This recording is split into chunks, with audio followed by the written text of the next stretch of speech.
Aujourd'hui, le titre, c'est Jésus nous dit « Gardez-vous des faux prophètes ». C'est Jésus qui a dit ça à ses 12 apôtres. Les faux prophètes éloignent les gens de la vérité, puis ils sont les auteurs de l'égarement mondial. Si le monde sont égarés aujourd'hui, c'est à cause qu'il y a plein de faux prophètes qui ont annoncé des choses dans le nom de leur religion ou de leur Dieu. C'est pour ça qu'il y a un égarement mondial. Les faux prophètes, ils répandent, puis ils multiplient leurs paroles, puis ils continuent pareil comme les chrétiens, nous, on est une source d'eau vive qui jaillit jusque dans la vie éternelle par le Saint-Esprit. La parole de Dieu sort de notre bouche, puis ça fait un effet positif. Mais il y en a d'autres, c'est le contraire. C'est par d'autres esprits qui enseignent des faussetés, puis ils mêlent tout le monde. Puis s'il y a tant de monde qui s'en va dans les temps de feu, c'est en grande partie, c'est vrai que les gens sont libres, mais ils sont quand même aveuglés par tous ces faux esprits-là, qui se font passer pour Dieu, puis qui mêlent tout le monde. Puis le problème, il est là. Puis ils sont responsables aussi de ce choix-là qu'ils font. Oui, les gens sont responsables de leur choix de suivre un faux prophète, mais quand ils sont tellement mêlés qu'ils sont liés par le Dieu de ce siècle, il y a l'intelligence obscurcie, puis ils ne savent plus quoi faire comme décision parce qu'ils ont été capturés par un esprit qui est autre que le Saint-Esprit. C'est pour ça que c'est à nous de les informer puis de les corriger. Exactement, c'est à nous de les informer, puis de les enseigner, puis de les corriger. Comme j'ai dit l'apôtre Paul dans le verset quand j'ai présidé les chants, il dit « Chargé d'instruire les païens dans la foi et dans la vérité ». Fait qu'il fallait qu'ils amènent le monde à la foi en Jésus pour leur salut et prêcher aussi la vérité pour que les gens marchent dans la vérité. C'est deux étapes. Puis il faut apprendre la vérité, autant qu'on marche par la foi. Pour la parole de Dieu, il n'y a qu'un seul Dieu et une seule foi authentique. C'est pas toutes les religions, on l'a vu des autres semaines antérieures. Dans Éphésiens 4, les versets 4 à 6, ça nous dit il y a un seul corps, qui est l'Église, un seul esprit, aussi on est appelé à une seule espérance par notre vocation. Il y a un seul Seigneur, une seule foi, un seul baptême, un seul Dieu et Père de tous, qui est au-dessus de tous, parmi tous et en tous. Amen. Il n'y a pas deux créateurs, il y en a juste un. Puis des plans du salut, il y en a juste un. Puis il n'y a que Jésus qui peut nous sauver. Ça, on l'a vu souvent, puis on va le répéter souvent, parce qu'on demeure dans cette pensée-là quand on se la rappelle. C'est comme dans Actes 4, 11 et 12. Jésus est la pierre rejetée par vous qui bâtissez. Les Juifs se sont fait dire ça par les apôtres. Jésus est la pierre que vous avez rejetée. Puis cette pierre-là, c'est devenu la principale de l'angle. L'angle, c'est dans un sens, quand que tu bâtis une maison, puis que le terrain est un petit peu en angle, ils mettaient une grosse roche pour mettre tout le fond au niveau, puis là, ils bâtissaient la maison d'aplomb. C'est la fondation. C'est la fondation, c'est la pierre de l'angle, c'est où ce que toute la structure de la maison est appuyée. Puis cette pierre-là, c'est Jésus. Ça dit, dans ce verset-là, Jésus est la pierre rejetée par vous qui bâtissez, puis elle est devenue la principale de l'angle. Puis là, il dit, il y a de salut en aucun autre, car il y a sous le ciel aucun autre nom qui a été donné parmi les hommes par lequel on pouvait être sauvé. Il n'y a que le nom de Jésus. C'est alias, c'est un alias Jésus. Son vrai nom, c'est Yeshua, alias Jésus. Parce que c'est le seul Messie, le seul loin, le seul Sauveur, le seul Seigneur. Puis on revient au Père, on va au Père qu'en passant par lui.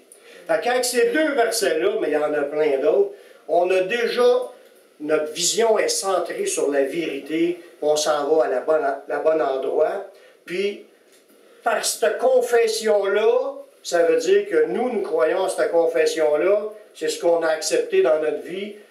On rejette tout le reste des autres religions.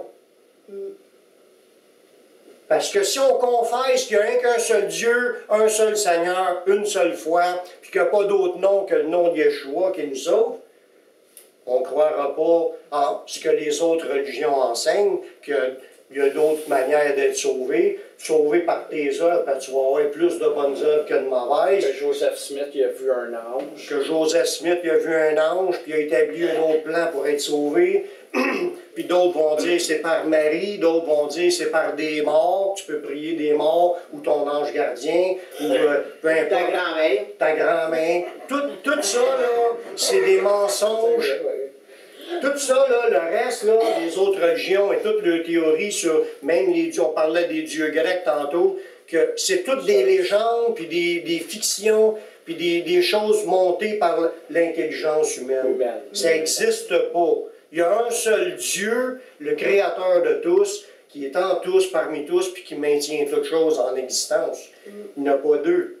Puis, il est important de connaître le vrai. Amen. Puis là, par ces deux versets, Dieu exclut toutes les religions comme étant un moyen d'être sauvé. Il n'y a pas d'autre religion possible pour atteindre Dieu le Père. Fait que si on part avec cette idée-là, on est dans la vérité. On commence à mettre notre foi dans la vérité, puis ça va nous faire approfondir aussi le restant de quand tu crois en Jésus, comme on a dit tantôt, c'est pas juste de croire en son nom, c'est de croire aussi en tout ce qu'il a annoncé, tout ce qu'il a prêché, tout ce qu'il a enseigné à ses disciples. Parce que le mot disciple, êtes-vous des disciples de Jésus? Oui. Mais le mot disciple veut dire élève. Vous êtes des élèves de Jésus. On a un professeur, on a un maître. C'est qui notre professeur? C'est Jésus. Jésus. Puis il veut nous enseigner, chacun de nous, qu'on devienne des élèves. Puis il dit, tout élève accompli sera comme son maître. Fait que le but à viser, c'est de devenir comme étant comme notre maître. Amen. Gloire à Dieu. Oui, c'est le seul qui est parfait. Pourquoi il y a beaucoup de religions puis qu'elles sont très populaires? Y a-t-il une raison pour cela? Si on sait qu'il y a un seul chemin, Dieu puis Jésus, c'est le chemin, comment se fait qu'il y a tellement de religions puis qui sont populaires? Il y en a que c'est des religions qui ont des millions et des centaines de millions d'adeptes, de disciples. Comment ça se fait? Mais il y a un verset qui nous le dit dans 1 Jean, le chapitre 4, les versets 5 et 6. Eux, en parlant des religions et des prophètes qui les enseignent, eux, ils sont du monde. C'est pourquoi ils parlent d'après le monde. Et le monde les écoute. Nous sommes de Dieu, puis celui qui connaît Dieu nous écoute. Voyez-vous pourquoi il y a tant de religions? C'est simple. Ça veut dire beaucoup de choses que c'est Oui. ça de dire. Il y a un seul Dieu. C'est pour ça qu'il y en a qui ne nous écoutent pas aussi. Exactement, puis on va en parler dans le discernement. Dans la semaine prochaine ou dans l'autre, on va en parler. C'est un point de discernement, de connaissance de la parole pour arriver à discerner. Lui, c'est un vrai ou elle, c'est une vraie. Puis là, on va le voir par il nous écoute-tu ou il nous écoute pas. Mais ceux qui sont dans le monde sont écoutés parce qu'ils sont sortis du monde, font partie du monde, ils ont l'esprit du monde, fait que le monde les écoute. C'est pour ça qu'il y a des temps de religion. Tandis que Dieu a envoyé un message à travers Jésus, Yeshua, puis on l'a reçu, ce message-là, parce qu'on croit en ce message-là, puis maintenant on n'est plus de ce monde. Fait qu'un enfant de Dieu ne passe pas son temps à se nourrir des choses, des religions, comme s'il arrête pas aller chercher là. Il sait que ça vient du monde, puis lui, sa source, il veut ce qui vient de Dieu. Puis là, il va écouter ce que Dieu a à dire. Puis où est-ce qu'on trouve tout ce que Dieu nous a dit? Dans sa parole. Il faut s'attacher. Sa parole, c'est un épée, c'est notre guide, c'est notre lumière, c'est notre bouclier, c'est tout. On a tout dans la parole de Dieu. Toutes les révélations qu'on a besoin de savoir, tout est écrit. Tout ce qui est nécessaire. Puis l'Assemblée est là pour ramener la parole qui fait que les disciples se nourrissent de la vérité, puis apprennent à grandir dans la foi et dans la connaissance. Jésus ne fraternisait pas avec le diable ni avec les religions. Ça, il faut bien comprendre. Notre maître, il imposait ses limites. Puis quand il y a de quoi qui n'était pas correct, il ne gênait pas pour le dire. Un exemple, parce que Jésus était juif, il est né au monde dans la culture juive, puis la promesse du Messie, c'était donnée aux Juifs. Il est né au monde, c'est un Juif. Ouais. Puis j'ai rien contre les Juifs, j'aime les Juifs, autant que j'aime toutes les autres races. Dieu ne veut pas qu'on soit raciste. Puis, Jésus, en né au monde juif, il est élevé dans les traditions juives. Ça ne veut pas dire qu'il a obéi à toutes les traditions juives, parce que aussitôt qu'il a commencé à pouvoir parler et expliquer les choses, il a tout de suite commencé à intervenir pour replacer les choses à leur place. Il était à 11 ans dans le temple avec les docteurs, puis il était tout étonné de voir tout ce qui pouvait sortir de sa bouche, parce qu'il est inspiré par le Saint-Esprit, le sein de sa mère, il est né de l'Esprit, Jésus. Fait qu'il confondait le mensonge dans les religions. Puis il a dit, je suis venu annoncer les choses de mon C'est ça. Fait qu'en étant venu annoncer les choses de son Père, il ne s'est pas associé avec le mensonge qu'il y avait dans les religions. Parce que s'il aurait eu à suivre une religion dans son époque, il aurait suivi la religion des pharisiens. Parce que les pharisiens croyaient en Dieu, croyaient aux anges, croyaient à la descendance d'Abraham. Il a fait les parchemins de Genesis. Ils suivaient l'Ancien Testament, mais ils ont modifié plein d'affaires dans leur religion. Puis Jésus ne s'est pas gêné de les remettre à leur place. Puis en étalant tout ce qui devait être corrigé dans leur affaire. Premièrement, il fallait qu'ils croient au Messie, qu'on était tous des pécheurs, puis ça, ils n'étaient pas prêts à l'admettre. Les gens, ils n'étaient pas prêts à admettre qu'ils étaient pécheurs, puis ils n'étaient pas prêts à admettre qu'il fallait qu'ils naissent de nouveau. Ils ne comprenaient même pas, puis il dit, t'es un docteur de la loi, puis tu ne sais pas ces choses. C'est Nicodème qui a dit ça. Ouais. Là, Jésus, pour montrer qu'il ne s'associait pas avec ce qui était mensonger, dans Marc 12, 38, il expliquait dans son enseignement, « Gardez-vous des scribes qui aiment à se promener en robe longue puis à être salués sur les places publiques. » Puis là, ils nomment un paquet d'affaires qui ne sont pas de Dieu. Jésus ne s'associait pas avec, pourtant c'était la religion de son peuple qui était la plus proche de l'enseignement de Moïse, puis il ne gênait pas de dénoncer ce qui est accroche. C'est ça que je veux en emmener. Un disciple qui veut se marcher dans les pas de son maître ne peut pas s'associer avec ce qui est menteur, avec ce qui est du mensonge, avec ce qui est de l'orgueil humain, avec ce qui est aussi le résultat de la méchanceté humaine, parce qu'il dit, il nomme des paquets de points dans des versets que les Juifs, ils marchaient croche, puis il dit, ils dévoraient la maison des veuves. Puis, ils font pour l'apparence de longues prières. Puis là, il énumère un paquet de choses qui n'étaient pas conformes à la volonté de Dieu. Puis il refusait ces choses-là lui-même pour ne pas les vivre. Puis il leur disait, pour mettre les choses au clair, qu'ils ne participaient pas à leurs mensonges, puis fourberies, tromperies. Il ne s'associait pas aux mensonges, parce qu'il leur a dit, même plus carré, vous avez pour père le diable, et vous accomplissez ses désirs. Fait que ces gens-là, pensant qu'ils étaient de bonnes personnes, puis étaient bien sincères, Jésus leur a dit que ce que vous êtes en train de vivre, vous êtes en train d'écouter le diable. Fait que tout ça, même dit langue de vipère. ouais, qui était une représentation des démons. Les serpents représentaient les démons. Comme qui dit, j'ai donné le pouvoir de marcher sur les serpents, les scorpions et toute la puissance de l'ennemi. Mais les serpents, ça fait partie de la représentation. Et langue de vipère, c'est encore une expression qui rapporte des identifiés avec ce qui appartient au diable.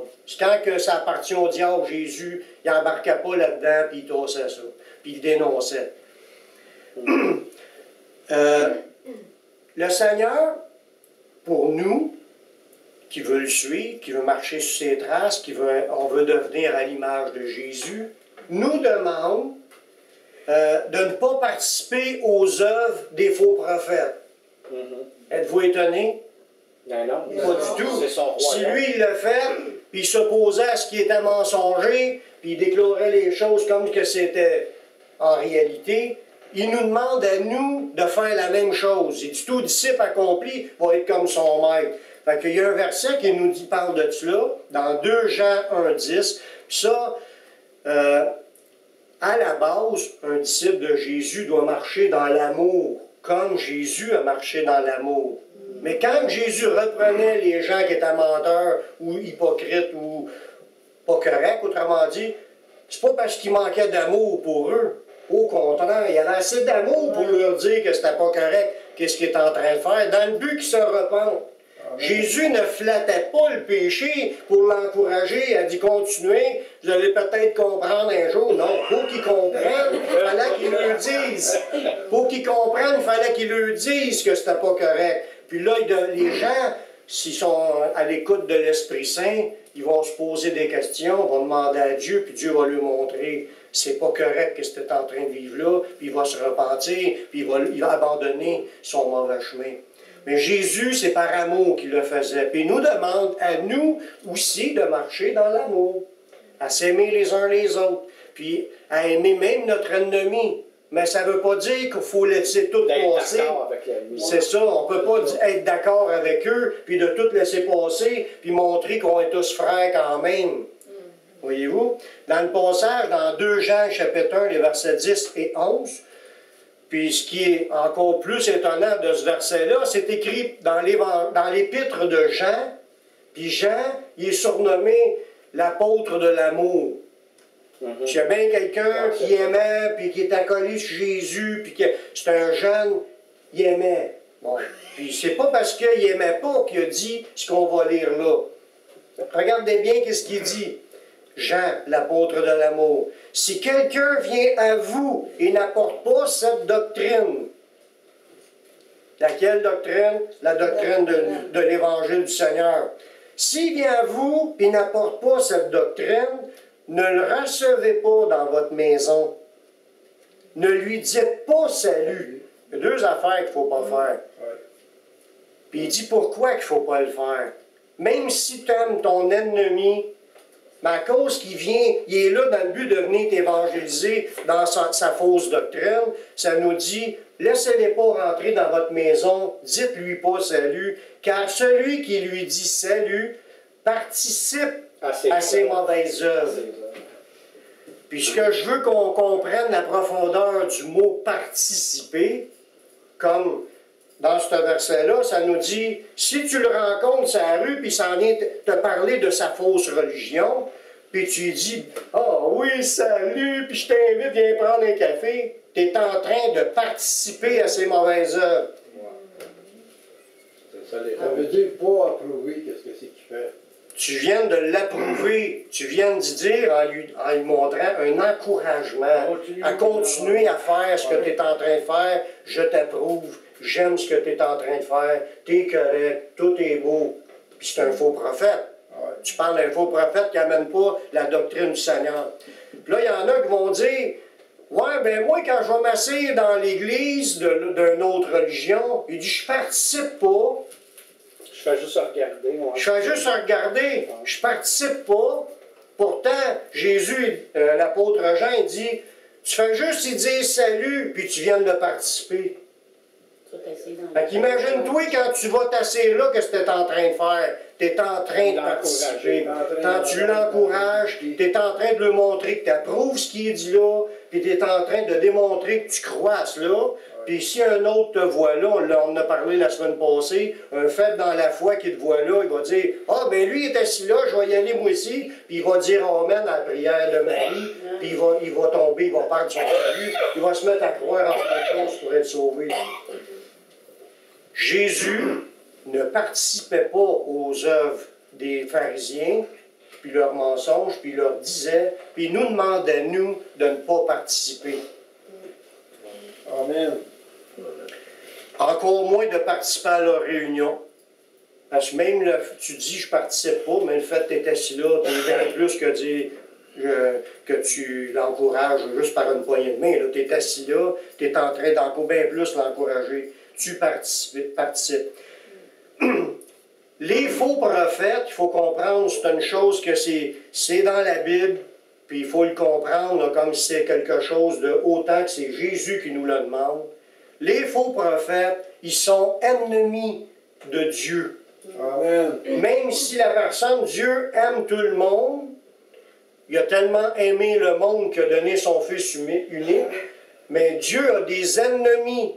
Il y a des ennemis de la croix, il y a des ennemis de Jésus, il y a des ennemis de la vérité, il y a des ennemis de toute justice, de ce qui est juste. Puis ça, on voit ça dans les Actes, le chapitre 13, le verset 10.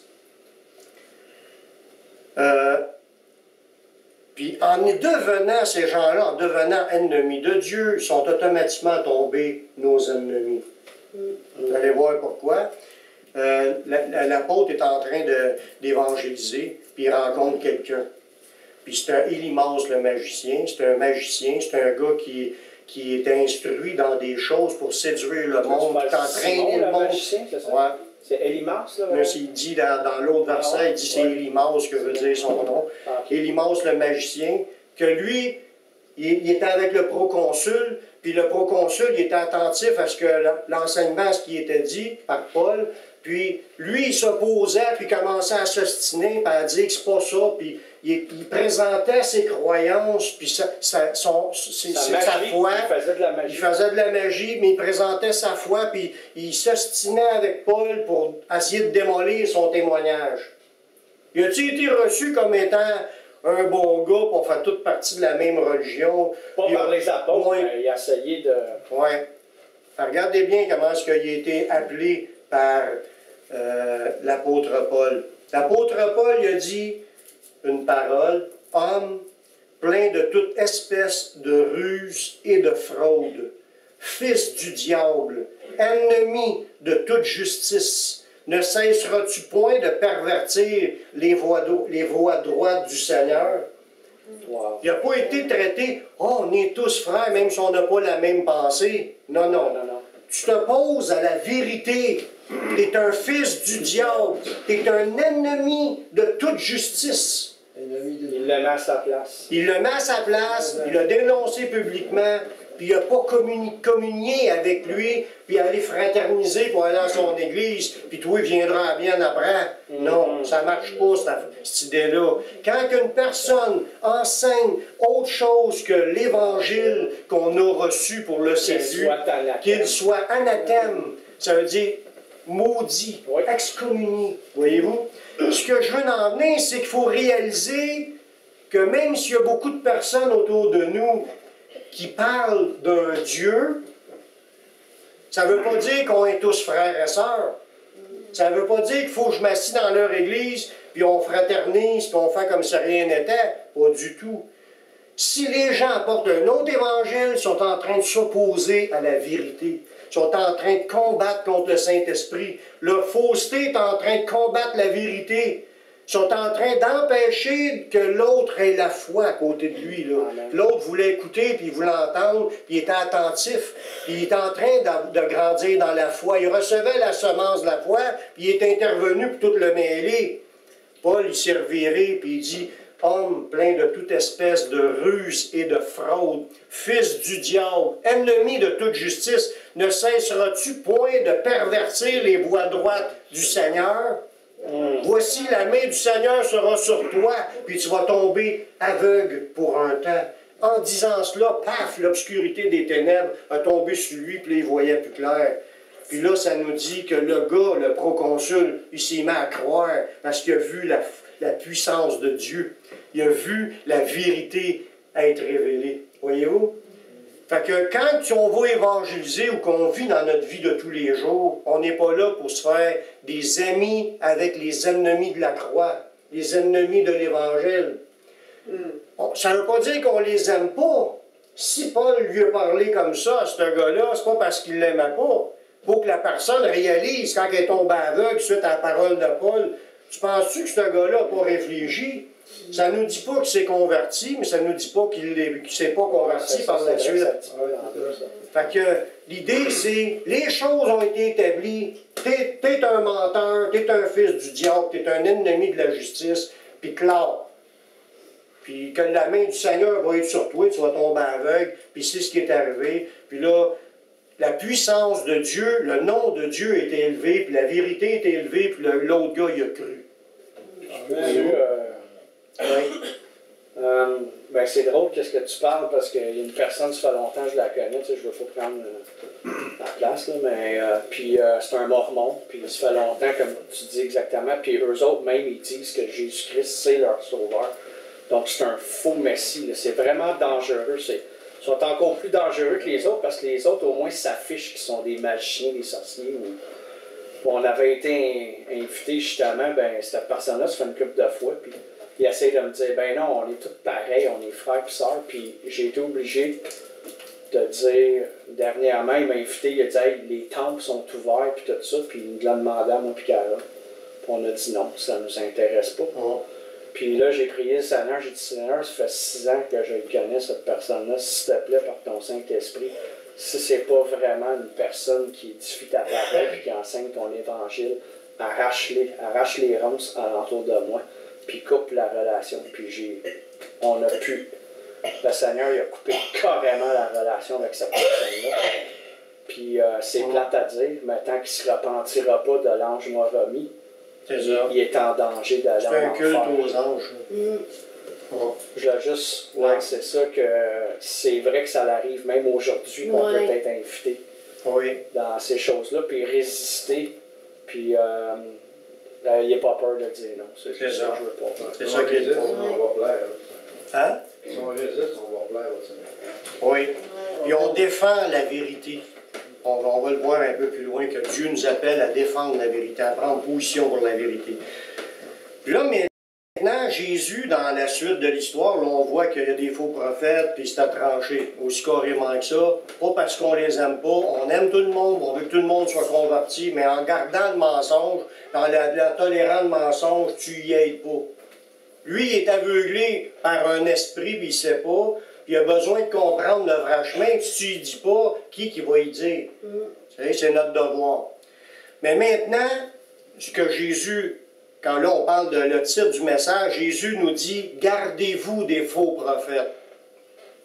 Jésus, maintenant, il nous met en garde que dans le christianisme, quand on parle du christianisme, c'est le monde évangélique, les protestants en général, qu'il y aura des faux prophètes, même dans le monde évangélique, puis dans le protestantisme. Puis qui nous demande, Jésus nous demande de les discerner. Les faux prophètes, en fin de compte, parce que là, les autres religions, ça se facile à distinguer, mais quand c'est dans l'Église du Seigneur, les faux prophètes que dans l'Église du Seigneur sont un mélange de la Bible, du monde, de la chair et des démons. Là, vous allez me dire, wow, c'est tout un mix. C'est vrai. C'est un fait. C'est que les humains, influencés par des mauvais esprits, prennent les pensées populaires du monde, puis ils prennent aussi des versets de la Bible. Les faux prophètes prennent des versets de la Bible. Même le diable prend des versets de la Bible. Même Satan enseigne par la Bible. Oui. Il le fait. Oui. Puis il a tenté Jésus par la Bible. Mais tout ça pour nous dire que les chrétiens sont appelés par la parole de Dieu à avoir du discernement, en voulant dire que tout ce que vous entendez qui parle de Dieu, c'est pas nécessairement Dieu qui a inspiré ces idées-là. Il faut aller sonder, il faut apprendre à connaître la Bible. On est là pour défendre la vérité, mais il faut la connaître. Quand tu vois du mensonge qui arrive, il faut que tu sois capable de refuter. Dans Matthieu 7,15, Jésus nous parle à nous, aux chrétiens. Gardez-vous des faux prophètes. Se garder, ça veut dire discerner puis se préserver.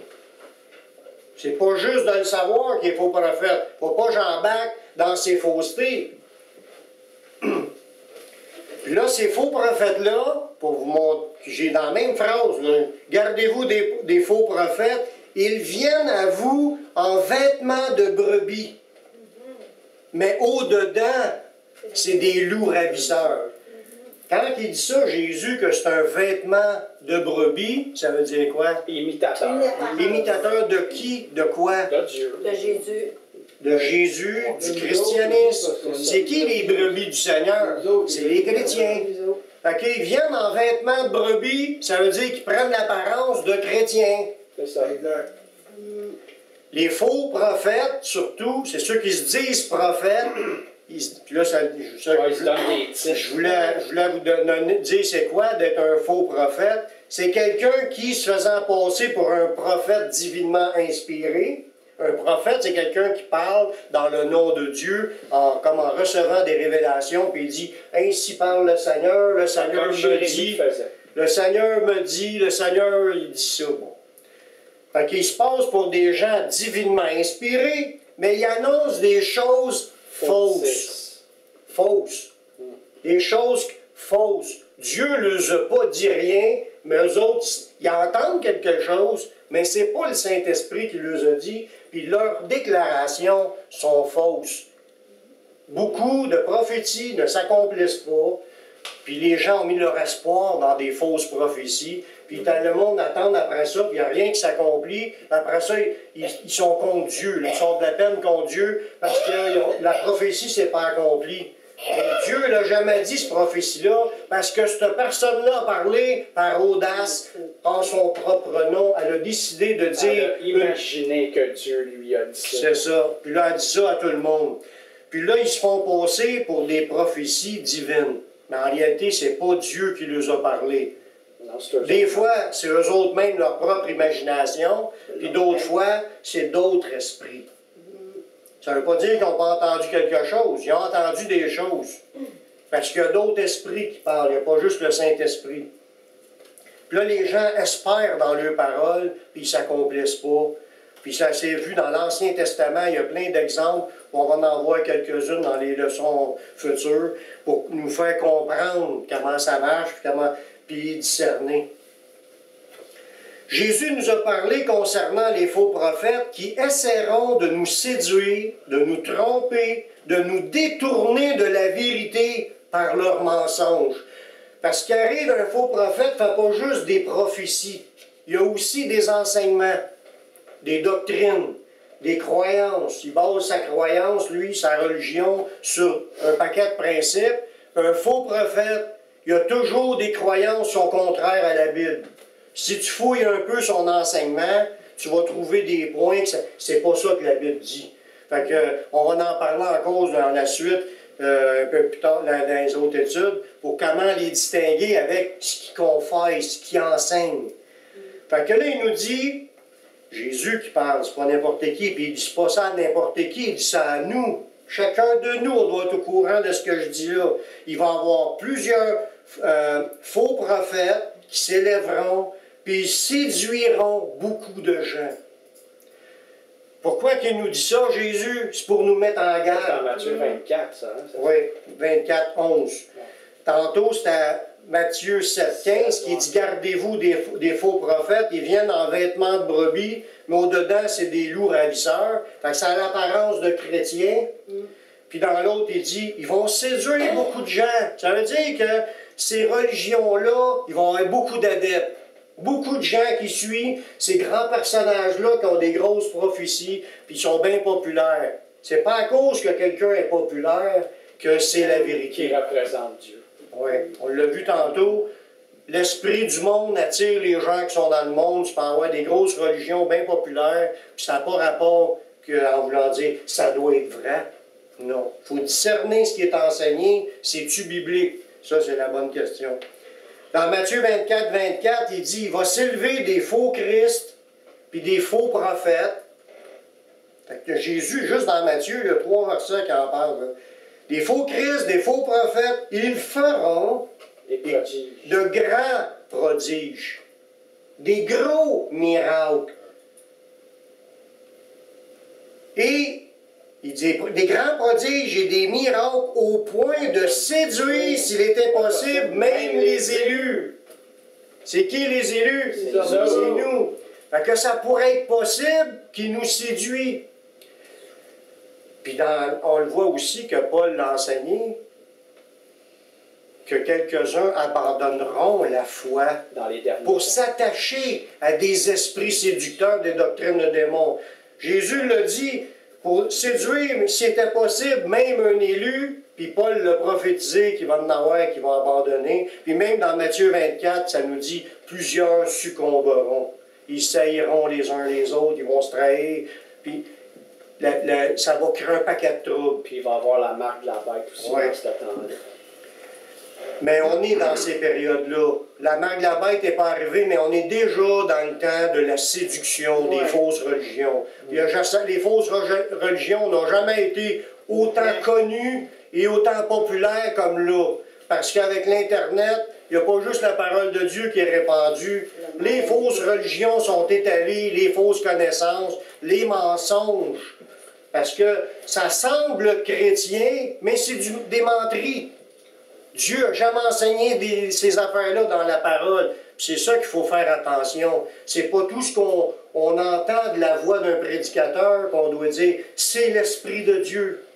On va le voir un petit peu plus loin. Dans ce verset-là, dans Matthieu 24, ce que j'ai compris d'une révélation, il s'élèvera de faux Christ. Puis le mot Faux Christ, Messie. le mot Christ, ça veut dire des oins. Des faux oins. Comment est-ce qu'on l'entend? Oh, lui, il a l'onction. Déguisé en ange de lumière. Ça a l'air l'onction, ça a l'air oin. Mais c'est pas obligé qu'il se pense pour Jésus. C'est juste dire qu'il y a un esprit puissant sur sa vie. Je suis un oin. Mais c'est un oin, mais ça peut être un faux oin. Que c'est pas l'onction du Saint-Esprit. Oin. Ça peut être un oin loin. Ça peut être un oin loin du Seigneur. Un oin loin du Seigneur. L'Antichrist, il va être très charmant, puis il va influencer les gens, et puis il va se penser. C'est vrai. L'Antéchrist, c'est le faux prophète. Je l'ai pas mis le verset parce que là, ma prêche a été trop longue. Mais c'est écrit qu'il va faire des grands miracles pour séduire les nations, puis il rassemble. C'est des esprits de démons qui vont être en lui, puis ils vont faire plein de miracles pour rassembler.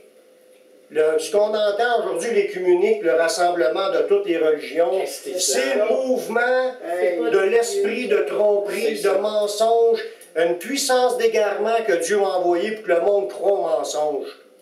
Puis ceux qui ne croiront pas, c'est ceux qui ont l'amour de la vérité pour être sauvés. Ceux qui sont ancrés dans la parole, ne veulent rien savoir des autres religions, on ne s'unira pas avec cela.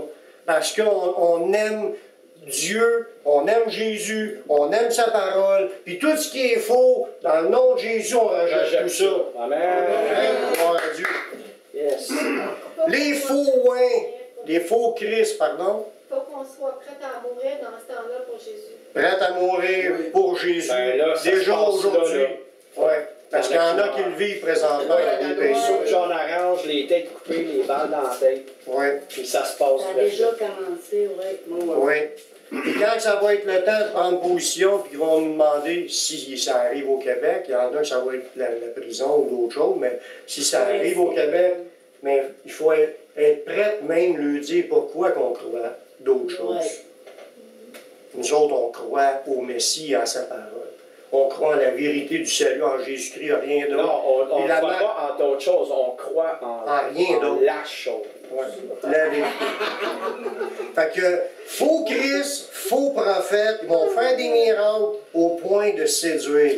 Puis nous, on est avertis. Puis l'enseignement, je n'ai peut-être parlé un peu dans d'autres prêches, on en parle encore, il faut que ça soit ancré dans notre esprit. On est en train d'étaler ces choses. Puis que Paul a dit à Timothée, étale ces choses, puis tu vas être un bon ministre de Jésus-Christ. Il faut étaler ces choses, il faut en parler. Il ne faut pas avoir peur de parler puis de dire ces choses-là. Il y a du faux, puis il faut apprendre à rejeter ce qui est faux. La Bible demande aussi de ne pas se fier à toute manifestation d'esprit et leur enseignement, mais de les sonder. Il y en a des esprits. Soyez pas étonnés que les gens sentent des puissances dans leur religion. Je peux vous montrer une vidéo que dans un groupement musulman, les gens ils sont pris d'un esprit et ils shakent la même affaire que les gens sur le vineyard shakaient. C'est des musulmans. Puis un autre, c'est une vidéo que j'ai aussi, que là, le nom, peut-être, je ne m'en rappelle pas à 100%, Kilum Bali, ou une religion, ça vient de la religion de l'Inde, de l'hindouisme. Bon, mais eux autres, ils ont des Le paquets. Calum Billy, une affaire de même, là, c'est des trans, puis les gens font des jerks. La même affaire que le Vineyard faisait il y a une vingtaine d'années, même affaire que les musulmans font. Calum Billy, j'ai une petite vidéo, si ça les intéresse, je peux vous montrer. Cet esprit-là n'est pas l'esprit du Seigneur, mais c'est rentré dans l'Église du Seigneur. Puis ça se transmet par l'imposition des mains des dirigeants qui sont là, puis les gens ils sont ouverts à recevoir ces expériences-là, puis c'est un autre esprit qui est en train d'agir. Puis là, dans la parole de Dieu, ça nous dit, dans 1 Jean 4.1, qu'on doit vérifier ces choses, les analyser, les mettre à l'épreuve, il faut les sonder là, pour savoir si vraiment c'est de Dieu ou pas. Ça nous dit, bien-aimés, n'ajoutez pas foi à tout esprit, mais éprouvez les esprits pour savoir s'ils sont de Dieu. Car il y a plusieurs faux prophètes qui sont venus dans le monde. Voyez-vous, dans l'Église du Seigneur, il y a des faux prophètes qui sont là et introduisent d'autres sortes d'esprits. Je l'en ai parlé la semaine passée, je ne l'ai pas remis cette semaine, mais que les Corinthiens, ils avaient reçu un autre Jésus, un autre évangile et un autre esprit. Puis il y en a d'autres aussi qui enseignent l'Évangile puis qui ne permettent pas à l'Esprit de Dieu de se manifester. Ça, c'est un autre problème. Puis Oui. ça aussi. Oui. Fait que, il faut comprendre que si on voit une manifestation surnaturelle, que là, on voit bien que ce n'est pas la personne qui fait ça, que c'est un autre esprit, il ne faut pas dire, oh, c'est automatiquement, c'est Dieu. Non. Sonde, vérifie, analyse, regarde en profondeur. C'est-tu dans la Bible? C'est-tu écrit, première chose? C'est-tu contraire à des enseignements ou c'est pas encouragé telle et telle manifestation, Dieu nous dit le contraire? Bon, mais il y a des manières de sonder et savoir si c'est de Dieu. Tu peux lui faire prendre autorité dans le nom de Jésus pour lui demander quel est le nom de cet esprit-là qui est en train d'agir. Puis, de toute façon, par le don du discernement des esprits, Dieu, il nous met en garde. Si on est à l'écoute, on va ressentir il y a quelque chose qui ne marche pas. Là. Si on a ce don-là, on va le ressentir. Mais si on ne l'a pas, il faut y aller avec l'analyse. C'est-tu enseigné dans la parole de Dieu? On va le voir plus la semaine prochaine. Les faux prophètes peuvent parler de Jésus. Comme je l'ai dit tantôt, mais il y a un autre Jésus. Si tu épluches leur croyance en leur Jésus, tu t'aperçois rapidement qu'on ne parle pas du même Jésus. Puis l'enseignement de ce Jésus-là, ce n'est pas la même que le Jésus de la Bible. Donc, c'est un autre Jésus, un autre évangile. Mais les faux prophètes peuvent parler de Jésus et faire des miracles. Ils vont imposer les mains, puis il va se passer des affaires. Mais ça ne veut pas dire parce qu'ils font des miracles, puis qu'ils parlent de Jésus, que c'est des vrais disciples de Jésus. Où est-ce que c'est écrit? Mais c'est écrit dans Matthieu 7, les versets 21 à 23. Jésus lui-même le dit. C'était du monde sincère en plus, puis du monde qui pensait être connecté avec le vrai Jésus de la Bible. Puis c'était pas le vrai Jésus de la Bible. Alors regardez bien ce que Jésus dit. Ceux qui me disent Seigneur, Seigneur, n'entreront pas tous dans le royaume des cieux. Celui-là seul qui fait la volonté de mon Père qui est dans les cieux. Voyez-vous, on le voit par la pratique de leur vie, si c'est conforme dans ce verset-là. Plusieurs me diront ces jours-là, Seigneur, n'avons-nous pas prophétisé en ton nom? Là, ce monde-là parlait dans le nom du Seigneur, il recevait des révélations, il prophétisait. N'avons-nous pas chassé des démons par ton nom? Fait que c'était des gens même qui invoquaient le nom de Jésus, puis qui chassaient des mauvais esprits dans les autres personnes. N'avons-nous pas fait beaucoup de miracles par ton nom? Alors Jésus il dit, je leur dirai ouvertement, je vous ai jamais connus. Ouch! Retirez-vous de moi, vous qui commettez l'iniquité. C'est quoi ça de l'iniquité? C'est des péchés. Les effets contraires à Dieu. C'est de marcher dans l'injustice, c'est de marcher contraire à la parole de Dieu. Quand les gens marchent d'une manière contraire à la volonté de Dieu, ils pêchent, puis c'est bien évident qu'ils sont dans le péché, ça se voit à l'œil. Puis on ne fera pas d'analyse trop sur tout ce qui nous entoure. C'est pas le but. Commençons par nous analyser personnellement. Est-ce que nous marchons dans la vérité? Est-ce que nous rejetons le péché pour poursuivre la justice? Sinon, on va se faire mettre au rang de ces personnages-là.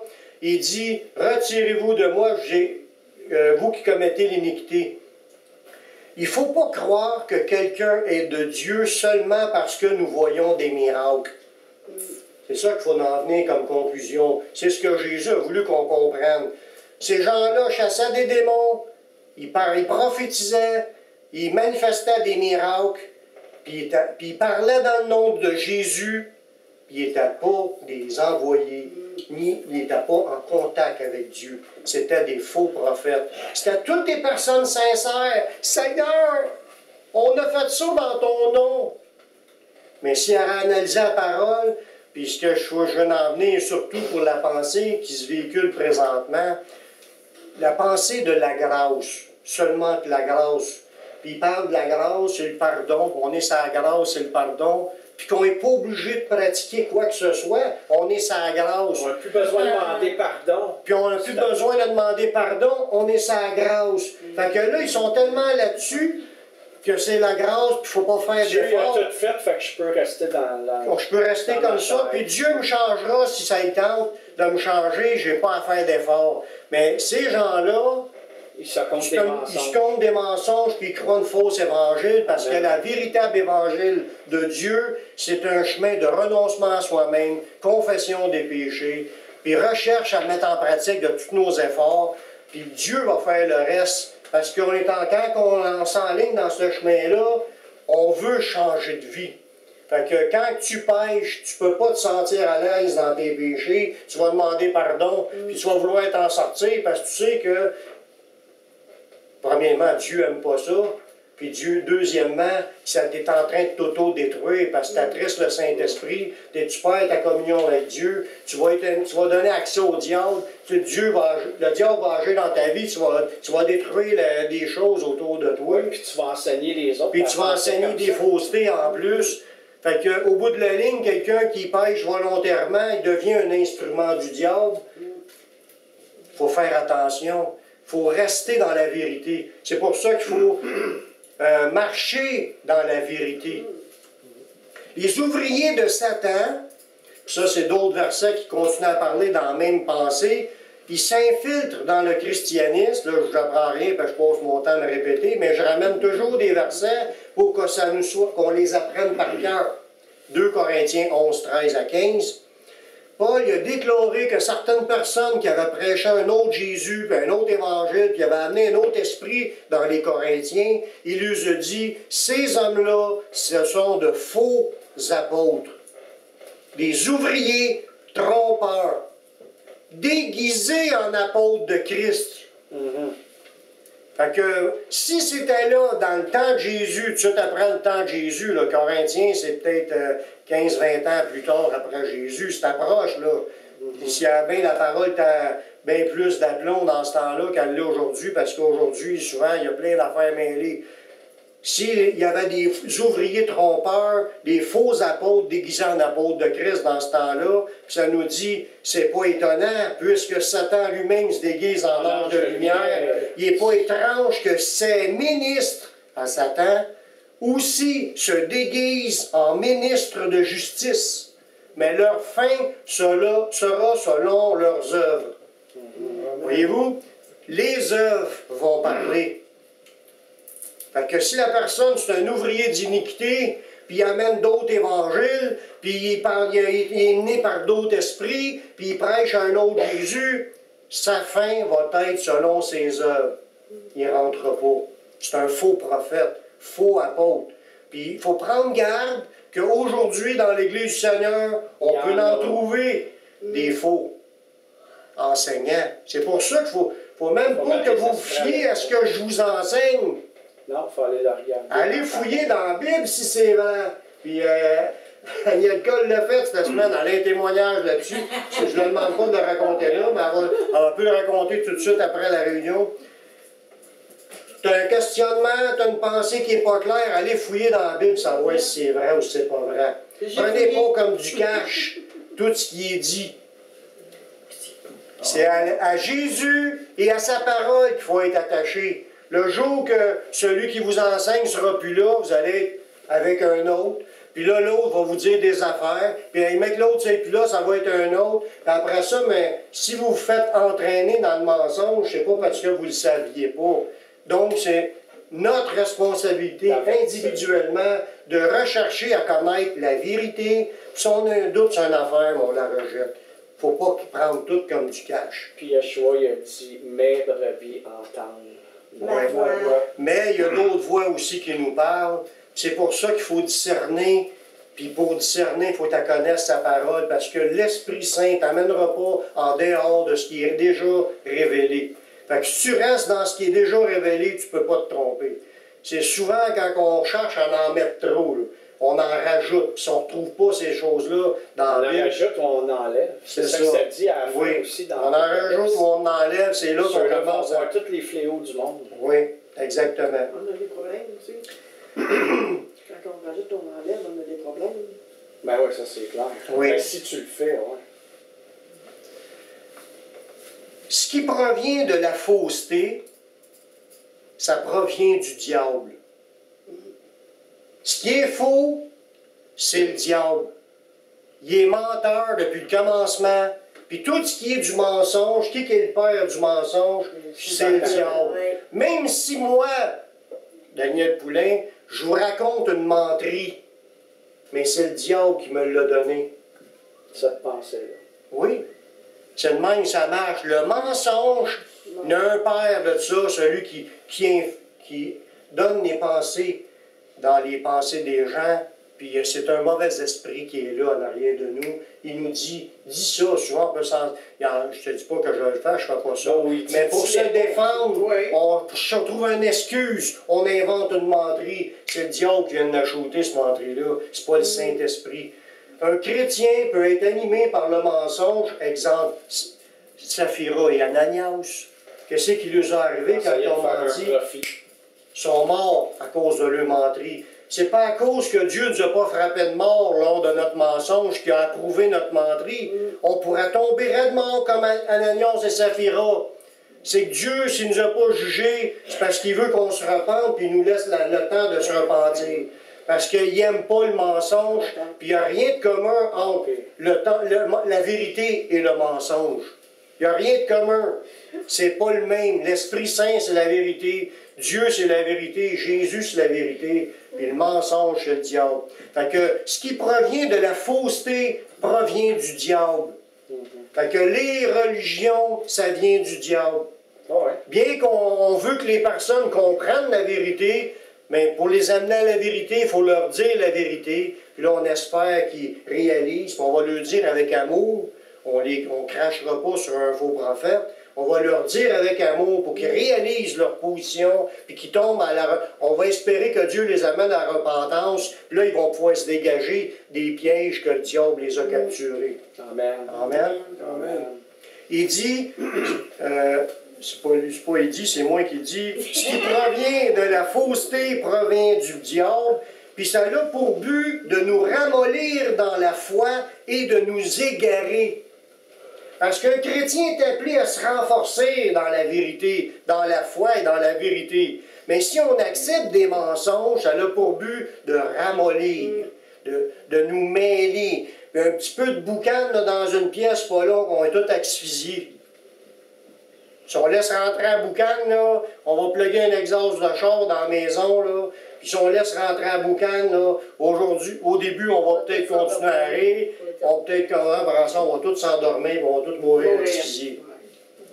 On ne peut pas laisser rentrer de l'eau empoisonnée dans un verre d'eau pensant que l'eau empoisonnée affectera pas le verre plein d'eau pure. Tu peux prendre un verre d'eau pure puis mettre un verre d'eau empoisonnée, commencer à le vider dedans. Ton eau pure va devenir empoisonnée. Tu vas devenir contaminé. Bon, mais je vais en parler un petit peu plus un peu plus tard.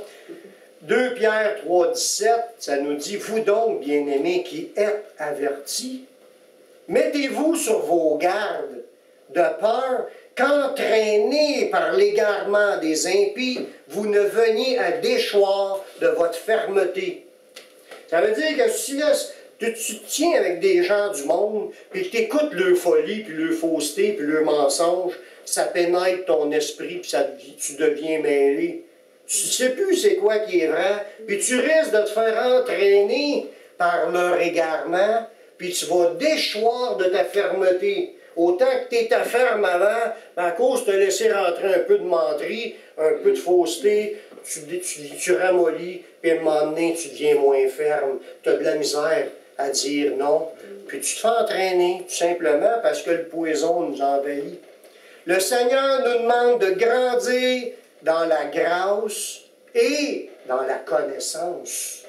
Ce qui nous est nécessaire pour avancer. Si on voit ça, juste l'autre verset que je viens de vous lire, qui nous dit de faire attention de ne pas tomber dans l'égarement des impies, puis déchoir de notre fermeté. Il nous dit, mais croissez dans la grâce, puis dans la connaissance de notre Seigneur Jésus-Christ. Si on veut devenir fort, il faut grandir dans la foi qui nous donne la grâce, puis il faut grandir dans la connaissance qu'on soit capable.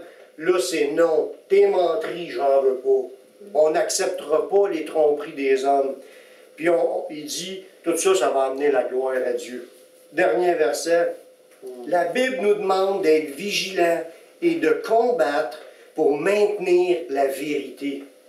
On voit ça dans Jude 1.3 qui nous dit, « Bien-aimés, comme je désirais vivement vous écrire au sujet de notre salut commun, je me suis senti obligé de le faire afin de vous exhorter à combattre pour la foi qui a été transmise aux saints une fois pour toutes. » Voyez-vous, frères et sœurs, on est appelés à combattre pour la foi qui a été transmise aux saints. Où est-ce qu'on retrouve ces enseignements-là qui vont nourrir notre foi et qui vont nous garder dans la foi? C'est dans la parole de Dieu. Mais on est appelés à se battre, à combattre pour la défendre.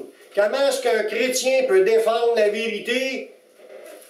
C'est en se gardant dedans. En se gardant dedans, puis quand tu entends du mensonge, qu'est-ce que tu vas faire? Tu vas faire comme Jésus, puis tu vas refuter le mensonge. Tu vas lui dire, je regrette, c'est pas ça qui est écrit dans la Bible. Puis tu vas rejeter le mensonge. C'est le même que tu vas te fortifier dans le Seigneur, c'est le même que le mensonge va prendre une débarque. Parce que la personne que tu vas avertir, elle va peut-être réaliser, elle va abandonner son mensonge, elle va peut-être dire, ben oui, c'est donc bien vrai, elle va peut-être changer de vie à cause de cela. Il est important qu'on se tienne droit, puis qu'on ne se ramollisse pas au fraterniser avec les faux, plutôt rester droit, défendre la vérité, puis ramener la vérité pour que les faux soient désarmés de leurs mensonges, puis qu'on peut peut-être en convertir une couple. Amen. Amen. On va prier. Père Seigneur, merci pour ta parole qui nous amène à focusser sur toi et sur ton enseignement, à garder et à défendre la vérité. Puis on veut demeurer dans cette vérité, on veut rester ferme, Seigneur, on veut même marcher conformément à tout ce que tu nous as dit.